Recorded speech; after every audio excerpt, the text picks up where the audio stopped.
গুৱাহাটীৰ ৰাজীৱ ভৱনৰ চৌহদত অনুসূচিত জাতি বিভাগৰ প্ৰতিবাদী কাৰ্যসূচী।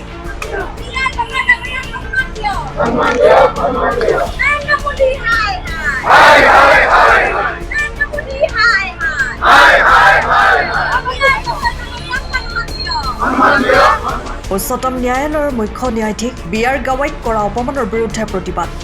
প্ৰধানমন্ত্ৰী মোদীৰ প্ৰতিকৃতি জ্বলাই প্ৰতিবাদ কংগ্ৰেছ কৰ্মীৰ। ৰাজীৱ ভৱনৰ পৰা বাহিৰলৈ গৈ ৰাজপথত বহিও প্ৰতিবাদ সাব্যস্ত কৰে কংগ্ৰেছ কৰ্মীসকলে।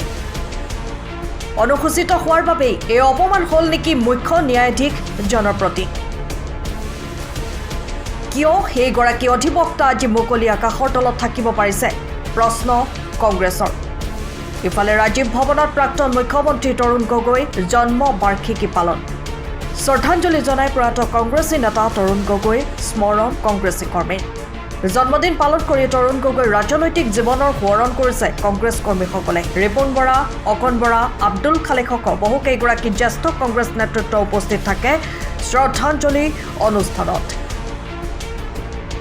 এই অনুষ্ঠানতে ৰিপুণ বৰাই এনেদৰে মন্তব্য কৰে, আজি গৌৰৱ গগৈৰ অনুপস্থিতিত আমি তৰুণ গগৈদেৱৰ জন্মদিৱস পালন কৰিছোঁ।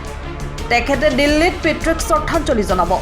মাত্ৰ অসুস্থতাৰ বাবে দিল্লীতে পিতৃক স্মৰণ কৰিব গৌৰৱ গগৈ। বঙাইগাঁৱত জুবিন গাৰ্গৰ মায়াবিনী গান ব্যৱহাৰ কৰি কংগ্ৰেছে কৰা প্ৰতিবাদৰ বাবে হৈছিল সমালোচনা। জুবিনক লৈ ৰাজনীতি কৰিছে বিজেপি চৰকাৰে। জুবিন বিজেপিৰ, হিমন্ত বিশ্ব শৰ্মাৰ নহয়, জুবিন অসমৰ সকলোৰে। হিমন্ত বিশ্ব শৰ্মাৰ সম্পত্তিৰ প্ৰসংগতো প্ৰতিক্ৰিয়া প্ৰকাশ কৰে ৰিপুণ বৰাই। মুখলৈ যি আহে সেইটোৱে কয় হিমন্ত বিশ্ব শৰ্মাই। ভাৰতৰ আগশাৰীৰ সংস্থাসমূহৰ সমীক্ষাত স্পষ্ট হৈছেই, দেশৰ ধনী মুখ্যমন্ত্ৰীৰ তালিকাত আছে মুখ্যমন্ত্ৰী হিমন্ত বিশ্ব শৰ্মা। মৰণোত্তৰ পৰীক্ষাৰ ৰিপৰ্ট কিয় ৰাজহুৱা কৰাৰ কথা কৈছিল হিমন্ত বিশ্ব শৰ্মাই? ফটোৱা কথা কিয় কয়? শিকিব লাগে হিমন্ত বিশ্ব শৰ্মাই। ৰিপৰ্টটো ৰাজহুৱা নকৰে, যিয়ে চাব খোজে SITৰ ওচৰত গৈ চাব পাৰে বুলি কিয় কৈছিল? চাব পাৰে নেকি যিয়ে বিচাৰে? এনেদৰে এতিয়া মন্তব্য কৰে ৰিপুণ বৰাই। আমি তেখেতক আমাৰ পৰম্পৰাগতভাৱে আমাৰ কৰ্মীসকলে আমি তেখেতক আজি তেখেতৰ আদৰ্শ আমি স্মৰণ কৰিছোঁ। তেখেতৰ আদৰ্শ আৰু আজি তেখেতৰ পুত্ৰ আমাৰ প্ৰদেশ কংগ্ৰেছৰ সভাপতি গৌৰৱ গগৈ তেখেত আজি ইয়াত অনুপস্থিত। তেখেতে তেখেতৰ মাতৃসহ দিল্লীত গগৈ ছাৰৰ জন্ম জয়ন্তী পাতিবৰ কাৰণে, জন্মদিন পালন কৰিবৰ কাৰণে তেখেত তালৈ গৈছে। যিহেতু মাতৃ অসুস্থ ইয়াত আহিব নোৱাৰে, আমি কংগ্ৰেছ কৰ্মীসকলে ইয়াত ৰাজীৱ ভৱনত আজি তেখেতৰ গোটেই ৰাজনৈতিক পৰিক্ৰমা, সুদীৰ্ঘ পৰিক্ৰমা, এটা অনুষ্ঠান। তৰুণ গগৈ ডাঙৰীয়া অকল এগৰাকী প্ৰাক্তন মুখ্যমন্ত্ৰী নহয়, এটা অনুষ্ঠান। 1972 পৰা তেখেতে এনেকুৱাকৈ ৰাজনৈতিক, তাৰ আগতে টাউন কমিটি, ৱাৰ্ড কমিশ্যনাৰ যোৰহাটৰ, তাৰ পৰা কেনেকুৱাকৈ চেণ্ট্ৰেল মিনিষ্টাৰ, 7বাৰকৈ MP, MLA, চিফ মিনিষ্টাৰ, এই গোটেই পৰিক্ৰমা আৰু গোটেই অসমখনত যিমানবিলাক অৱদান, যি আজি বিজেপিয়ে ইয়াত ফল খাইছে, হিমন্ত বিশ্বই আজি ফল খাইছে, তৰুণ গগৈ ডাঙৰীয়াই ৰুই যোৱা গছৰ ফল আজি হিমন্ত বিশ্বই খাই আছে, আজি বিজেপিয়ে খাই আছে। আজি বিজেপিয়ে অসমত উন্নয়নৰ নামত গৌৰৱ কৰিবলগীয়া একো নাই। যি আছে পৰিকাঠামো সকলো তৰুণ গগৈ ডাঙৰীয়াই বনাই থৈ যোৱা, কংগ্ৰেছে বনাই থৈ যোৱা, সেই কথাবিলাক আমি স্মৰণ কৰোঁ। জুবিন গাৰ্গৰ ন্যায়ৰ ক্ষেত্ৰত আপোনালোকে ৰাজনীতি কৰিছে বুলি কৈছে বিজেপিয়ে, আৰু সিদিনা বঙাইগাঁৱত আপোনালোকে যিটো ৰেলী উলিয়ালে তাত জুবিন গাৰ্গৰ মায়াবিনী গানটো বজোৱাৰ কাৰণে বিভিন্ন ধৰণৰ লোকে সেইটো পলিটিক্স কৰিছে বুলি সমালোচনা কৰিছে কংগ্ৰেছে। সেইটো বিজেপিয়ে কৰিছে, কোনেও কোৱা নাই। কাৰণ জুবিন গাৰ্গ, বিজেপিয়ে, হিমন্ত বিশ্বই এই কথা বুজা উচিত যে জুবিন গাৰ্গ বিজেপিৰ নহয়, জুবিন গাৰ্গ হিমন্তৰ নহয়, জুবিন গাৰ্গ সকলোৰে। জুবিন গাৰ্গে নিজেই কৈছে, মোৰ কোনো জাতি নাই, মোৰ কোনো ধৰ্ম নাই, মোৰ কোনো ৰাজনৈতিক দল নাই, গতিকে সকলোৰে জুবিন গাৰ্গ।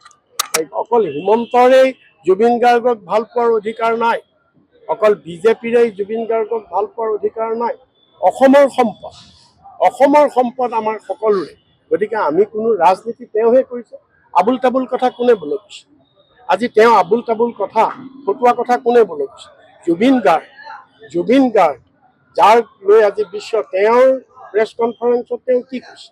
তেওঁ কি কৈছে যে কাৰ গাৰ্লফ্ৰেণ্ড শ্যাম কানুৰ ঘৰত যায় সেইটোও মই খবৰ সেইবিলাক কথা ইয়াত কিয় আহিব লাগে জুবিন গাৰ্গৰ আজি ন্যায়ৰ কথা তেওঁ কালি কি তেওঁ কি ৰাজনীতি কোনে কৰিছে তেওঁ কৰিছে তেওঁ কালি কি ক'লে পৰহি তেওঁ সাংবাদিক মেলত কি ক'লে যে জুবিন গাৰ্গক আমি ন্যায় দিলোৱেই বিজেপিয়ে বোলে অলৰেডি ন্যায় দিলে চিফ মিনিষ্টাৰে ন্যায় দিলে তেওঁক আমি উল্টাই প্ৰশ্ন কৰিব তুমি ন্যায় শব্দ অৰ্থ জানানে নাই লিগেল মিনিঙত ন্যায় মানে কি যেতিয়ালৈকে এজন দোষীয়ে আদালতৰ পৰা শাস্তি নাপায় তেতিয়ালৈকে ন্যায় নহয় তুমি কেইজনমান মানুহে এৰেষ্ট কৰিছা তোমাৰ তদন্ত এতিয়াও হোৱা নাই তোমাৰ চাৰ্জশ্বিট এতিয়াও দিয়া নাই তোমাৰ ছিংগাপুৰত যাবলৈ তুমি সাহস কৰিব পৰা নাই তোমাৰ পুলিচ তোমাৰ SIT ছিংগাপুৰত যাবলৈ পাৰ্মিশ্যন পোৱা নাই ছিংগাপুৰত তোমালোকে তদন্ত নকৰাকে তাত জেৰা নকৰাকে তোমালোকে কেনেকৈ তদন্ত সম্পূৰ্ণ কৰিবা গতিকে তেওঁ চাৰ্জশ্বিটেই দিয়া নাই এতিয়া জেৰাহে কৰি আছে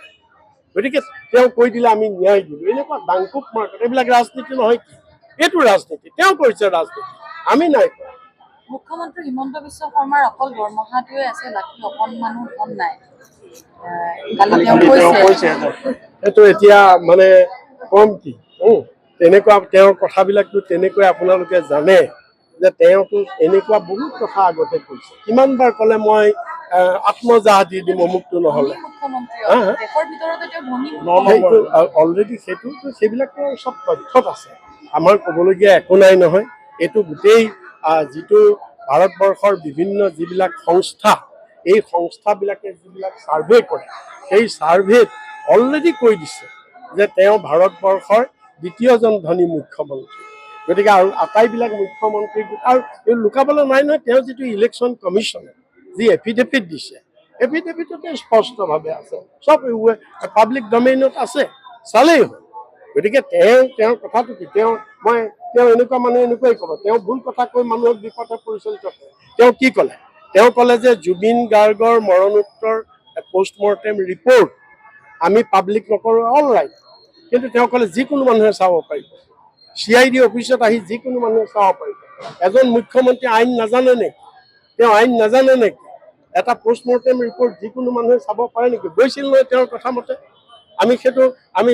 আমাৰ এজন এডভোকেট গৈছিলে নহয় ৰিতম সিং CIDয়ে কি ক'লে এইটো তেওঁ শিকিব লাগে তেওঁ এনেকুৱা মিছা কথাবিলাক কৈ ৰাইজক বিভ্ৰান্ত কৰে এই পোষ্টমৰ্টেম ৰিপৰ্ট এইটো এটা গভৰ্ণমেণ্ট প্ৰপাৰ্টি এইটো অনুসন্ধানকাৰী প্ৰপাৰ্টি কোনো পাব্লিকে চাব না আদালতত জমা দিব আদালতৰ পৰা চাৰ্টিফাইড কপি পিছত এতিয়া আদালতত দিয়াই নাই চাৰ্জশ্বিট যেতিয়া দিব তেতিয়াহে আদালতত জমা দিব পোষ্টমৰ্টেম ৰিপৰ্ট তেতিয়া কোনোবাই চাৰ্টিফাইড কপি তেতিয়াহে এপ্লাই কৰিব পাৰে গতিকে তেওঁ এনেকুৱা ধৰণৰ মিছা কথাবিলাক কৈ তেওঁ ৰাজনীতি কৰি আছে তেওঁ এনেকুৱাই গতিকে তেওঁ এই যে কৈছে মোৰ এটকাও নাই মোৰ দৰমহা কেইটাৰ বাহিৰে মোৰ এটকাও নাই তেওঁ যে কৈছে এইবিলাক হৈছে তেওঁ এই এনেকুৱা ধৰণৰ কথাই তেওঁ কৈ এটা পাতলামি কৰি তেওঁ কৈছে মানুহে দেখি আছে নহয় মানুহে দেখি আছে তেওঁ কিমান আছে কিমান নাই পাব্লিক ডমেইনত আছে ইলেকশ্যন কমিশ্যনৰ ডমেইনত আছে আমি ক'বলগীয়া নাই এতিয়া আমাৰ মিটিঙতো মই ক'লোঁ মই আমাৰ প্ৰয়াত মুখ্যমন্ত্ৰী তৰুণ গগৈ মন্ত্ৰীসভাৰ এজন মন্ত্ৰী হিচাপে আৰু ঘনিষ্ঠভাৱে মই জানো যেতিয়া তৰুণ গগৈ ছাৰ মুখ্যমন্ত্ৰী হৈছে প্ৰথমবাৰ হিমন্ত বিশ্ব শৰ্মাই এই নিউজ লাইফৰ লাইচেন্সৰ কাৰণে ভাৰত চৰকাৰৰ ইনফৰমেশ্যন ব্ৰডকাষ্টিং মিনিষ্ট্ৰীত এপ্লাই কৰিছে আৰু তেতিয়া আমাৰ তৰুণ গগৈ ছাৰে ৰিকমেণ্ড কৰি দিছিলে এজ চিফ মিনিষ্টাৰ যে এই চেনেলটোক পাৰ্মিশ্যন দিব লাগে আৰু তেতিয়া হোম মিনিষ্ট্ৰীৰ ৰিপৰ্ট লাগে তেওঁ হোম মিনিষ্ট্ৰী তেতিয়া হোম মিনিষ্টাৰ আছিলে P চিদাম্বৰম ডাঙৰীয়া হোম মিনিষ্ট্ৰীয়ে অবজেকশ্যন দিছিলে হোম মিনিষ্ট্ৰীয়ে এপ্ৰুভেল দিব বিচৰা নাছিলে কিয় যে তেওঁৰ আগৰ যিবিলাক ট্ৰেক ৰেকৰ্ড তেওঁৰ আগৰ যিবিলাক সন্ত্ৰাসবাদীৰ লগত আলফাৰ লগত যিবিলাক সম্পৰ্ক সেইবিলাকৰ ভিত্তিত ইণ্টিগ্ৰিটিটোৰ ওপৰত ডাউট কৰি হোম মিনিষ্টাৰে নিউজ লাইফক এপ্ৰুভেল দিব খোজা হোম মিনিষ্ট্ৰীৰ NOC দিব খোজা নাছিলে মই নিজে জানো মই নিজে এইটোৰ সাক্ষী আৰু তেতিয়া P চিদাম্বৰম ডাঙৰীয়াই তৰুণ গগৈ ছাৰক কৈছিল যে এইটো এনেকুৱা কথা আছে এইটো কাৰণে NOC দিব কাৰণ ফ'ল' আপ কৰিছে তৰুণ গগৈ ছাৰ হিমন্তই খুচি থাকে আমি জানো যে ছাৰ মোৰ পাৰ্মিশ্যনটো কৰাই দিয়ক আৰু তেতিয়া পি চিদাম্বৰমে তেনেকৈ কৈছিল। তেতিয়া গগৈ ছাৰে কৈছিল যে তেওঁ আগতে কি আছে সেইটো বেলেগ কথা, এতিয়া তেওঁ সম্পূৰ্ণ পিয়'ৰ মোৰ লগত আছে, মই ৰেছপনচিবিলিটি লৈছোঁ। গগৈ ছাৰে কৈছোঁ আই এম চিফ মিনিষ্টাৰ, মই ৰেছপনচিবিলিটি লৈছোঁ, আপুনি এনেকৈ নিউজ লাইভ আহিছে, এনেকৈ নিউজ লাইভ আহিছে। তাৰপিছত সেই নিউজ লাইভৰ পৰা মিডিয়াৰ সাম্ৰাজ্য হৈছে। গতিকে হিমন্ত বিশ্বই আজি এইবিলাক ক'লে কি হ'ব? আজি এইবিলাক হিষ্ট্ৰী আছে আমাৰ অসমত, এইবিলাক কথা ওলাব আৰু লাহে লাহে ওলাব। উচ্চতম ন্যায়ালয়ৰ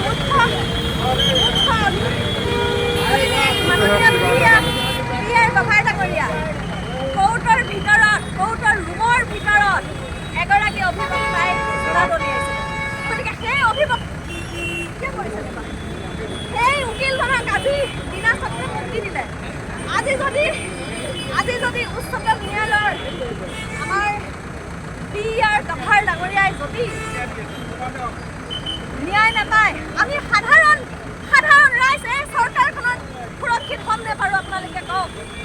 আপোনালোকে কওক। PR গভাৰ ডাঙৰীয়া এগৰাকী অনুসূচিত দলিত জাতিৰ লোক হোৱাৰ কাৰণে আজি চৰকাৰে অধিবক্তাক লগাই জোতা দলিয়াইছে। বহুত দুখ লাগিছে। এই চৰকাৰখনৰ নেতৃত্বত কোনো সুৰক্ষিত নহয়।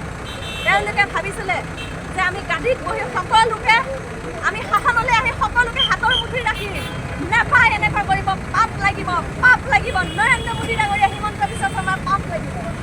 অল ইণ্ডিয়া কংগ্ৰেছ কমিটিৰ নিৰ্দেশ ক্ৰমে আজি APCC SC ডিপাৰ্টমেণ্ট কৃষ্ণা দাসৰ নেতৃত্বত আমি সকলোৱে আজি যিগৰাকী আমাৰ উচ্চতম ন্যায়ালয়ৰ মুখ্য ন্যায়াধীশক যিটো অপমান কৰিছে, জোতা দলিয়াইছে, আমি তাৰ প্ৰতিবাদত এইটো কৈছোঁ। এয়া আচলতে দেশৰ জুডিচিয়াৰী ছিষ্টেমৰ ওপৰত তেওঁলোকে অপমান কৰিছে, ডেমক্ৰেচিৰ ওপৰত অপমান কৰিছে, ইণ্ডিয়ান কনষ্টিটিউশ্যনক অপমান কৰিছে।